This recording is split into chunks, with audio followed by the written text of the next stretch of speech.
Hey T-Birds fans, Ryan Smith here. These are your T-Birds keys to the game, driven by Fathers Sons Volkswagen.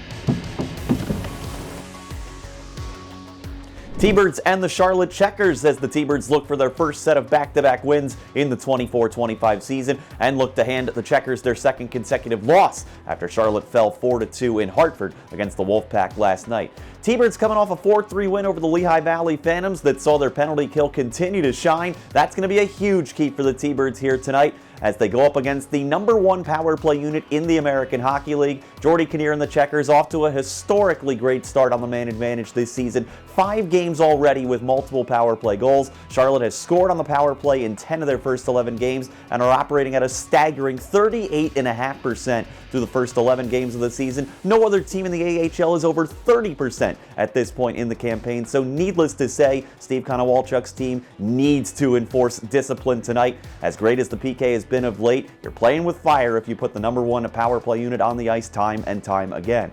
Key number 2 for the T-Birds here this evening. Steve Konowalchuk talked about how this is going to be a different style of game against the Checkers than the heavy, rugged, physical game we saw against the Lehigh Valley Phantoms last night. The Checkers more predicated upon speed and skill, so the T-Birds need to walk that fine line once again, aggressive and physical, try to take the Checkers off of their skill game, but you got to do it at the expense of not committing those costly penalties. If the T-Birds can balance those two things together, they'll put themselves in a good position as they look to take a victory for a second straight night here inside the Thunderdome. First of 2 consecutive meetings between these two teams as the T-Birds and Checkers will meet again next Friday night. This has been your T-Birds Keys to the Game, driven by Fathers Sons Volkswagen.